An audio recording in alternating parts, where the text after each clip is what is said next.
Sanibonani, welcome back to my channel. Welcome back to Mkosinophilile. Ngiyabonga kakhulu. Thank you very much for tuning in. Ungakhohlwa ukusubscribe ke if awaka-subscribe, please do so, like video, share video, njalo ke buka nama advert. Ngiyabonga kakhulu in advance. Now guys, ngithanda ngikhulume ngalo sisi ke okuthiwa ke wayeyintombi ke kaBrenda Fassie. Yeah man, you guys, kunodaba sengike ngambona you guys kuma podcast na somewhere you guys kakhulu ku podcast yaka Promise Magunyane na kweyinye na you guys I think sengike ngambona endaweni ezimbala lo sisi waqala ukuvela laphana ebonakala I think what you phile etrajweni zase Hillbro if I'm not mistaken abantu bathi hayibo angazi ubani laphana owamshuta ke ivideo you guys ebonakala nje engathi inkosami uphila impilo ebuhlungu kuthiwa ke now wathi bani uSindi Khambule abantu bembabaza bethi ayibolo sisi waye actress waye right nje you guys yonke into imhambela kahle nento zakhe manje waye esenjena sengathi umuntu nje obhema lezi into zabo lezana and uphile emgaqeni leya video ya trend. Ngiyacabanga ukuthi ngayenza lana if I'm not mistaken kwabona manye ama channel ngiyacabanga ukuthi ngayenza or else mhlawumbe ngayenza kwenye channel sikhuluma ngaye lo sisi ukuthi kuthiwa ke ex kaBrenda Fassie wayizwana no sis Brenda and then a celebrity a actress into kanjalo kazi enento zakhe ukuthi kwenzakala kanjani ukuthi agcine sesemgaqeni angazi you guys kuthiwa uyabhema lezi zinto allegedly akusho mina because angimazi but ivideo yona naye yayithanda ukungani iyaphazamisa bafethu owamshuthayo wayekhuluma ngayo ukuthi you are a celebrity, what happened, something like that. Naye njengathi uhayo rudakiyo something like echaza nje ukuthi no nganginemali zami mina eveza nokuthi wayehola imali engaka ngeviki into ekanjalo wegazi abantu babazi ukuthi hayibo lo sisi uyena kwayintombi kaBrenda Fassie esaphila kwenzekeni ngaye you guys she looks like she's going through a lot ephile emgaqeni intoni kwakuningi. So after le video ya trenda kwasebonakala futhi lapha ke kwenye i-podcast ngambona ngabuya ngambona I think khona abantu abaningi asebehlangana naye ukuthi bazwe udaba lwakhe uzakale sithi kwaphela umndeni wakhe ngoba nakuphela ubesebenzela kahle imali kahle nemali mhlambe khona bamenzela umona babhidliza impilo yakhe into ezinjalo nje bafethu. That's what you are saying anyways on that particular video. So ngeke ngambona muva nje ku podcast ka Promise Magunyane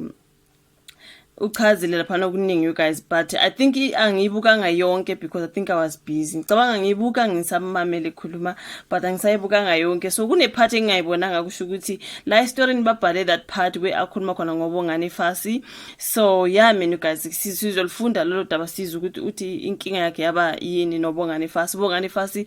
umntana kaMama Brenda Fassie, right? So kusho ukuthi mhlambe into eyenzeka besikhathi besazwana noBrenda o mhlambe wayesedlulile mhlabeni whatever angazi bafethu kuthiwa ke uthi yena uBongani wayefuna ukulala nami owayeyintombi kaBrenda Fassie uyasho ukuthi kushuthi into yamxabanisa noBongani Fassie wayefuna ukuthi ahlangane naye something like that. So wasechaza ke story sakhe sibhaliwe ke lana sizosifunda but umlingisi waqala ukudumisa athandana nendlovukazi yomculo weAfropop uBrenda Fassie ugonyuluke ngokwamqatha noBongani Fassie oyindodana kaBrenda yakhe usindisiwe Sindi Khambule ke wasemgungudlovu uthe okwabaxabanisa yena noBongani ukuthi wayefuna ukuthi alale na yena wanqaba. So ekhuluma lapha kwi narrative podcast. I'm sorry ngikhohle nokuthi ngimention ukuthi i-podcast ka Promise Magunyane ithi own narrative podcast. That's where you can go and watch leya lokungana angayibuki yonke mina sazobuyela ngiyibuka yonke ithi own narrative podcast lona gama le podcast. You can go and watch the story yourself. So uSindi uthe ngolunye ke usuku uBongani wazenza umuntu ophethwe yizinyo ke wafuna ukuzolala naye empetheni. So uthi ngathi angikwazi ke ukulala naye empetheni odwa ngoba angisiye unina ngathi ke akathatha amaphilisi ayolala egunjini lakhe wakhala ke lapho uBongani. So ngenxa yokuthi ke umbhedi wawumkhulu uBongani wangena empetheni futhi ewambatha nje walala kwathi yena kuSindi walala wabheka le uthi kwathi ngokuphazima ke sowezo ke sethintwa umphambili kaBongani ose mile something like that. Let's hope video yami izoba safe. Uthe wakhuza ke ibhadi wamxoxa ke laphana kanti useyinyathele emsileni laphana kuBongani. So uthi uSindi ke wamxoxa kabuhlungu uBongani wamtshela ukuthi iyona into ayizondayo okuyona into ayizondayo ngabe abantu besilisa ukuthintwa ke emphambili wabo into ekanjalo kusho ukuthi akazwani nje nokuzwethintwa into thizeni uthi ngathi ukuBongani phuma ngumntwana wedlozi mina kuwo wonke amanyala engingawenza angeke ngalala nomama wakho ngibuye ngilale nawe ungalokuthi ungenze loyo muntu ke kungenzeka kanjani ukuthi ngingayeka osibani bani bengifuna phansi phezulu uma bekukhona ebengikufuna bakhona abantu abangcono kunawe washo konke lokho kuBongani Fassie uthe kusukela lapho ke kuphenduke inkukhu nempaka ke noBongani uSindi ubuye waveza futhi ukuthi wadlungula ngunina lube eseneminyaka lapha ne13 sasemncane wayethi maye emlethela itiye aqhaqhazele kuvele kuphase inkomishi bese kubo kuthiwe ke ngoba uyisidenga something like that uSindi uthe wayesuke eqhaqhazelisa ukukhumbula ngosuku nina lomamdlungula ngalo emkhombe ngomenze so uthi wathi ke uma etshela umndeni ngalokho unina waphanjanelwa ikhanda amaqede umndeni wasusola yena futhi so uSindi wabuye wadalula ke ukuthi okumenza ahlale emgaqeni yaseUval eGoli ukuthi uhlushwa indodana yakhe ebuye ivuke indlobane ifune ukumbulala.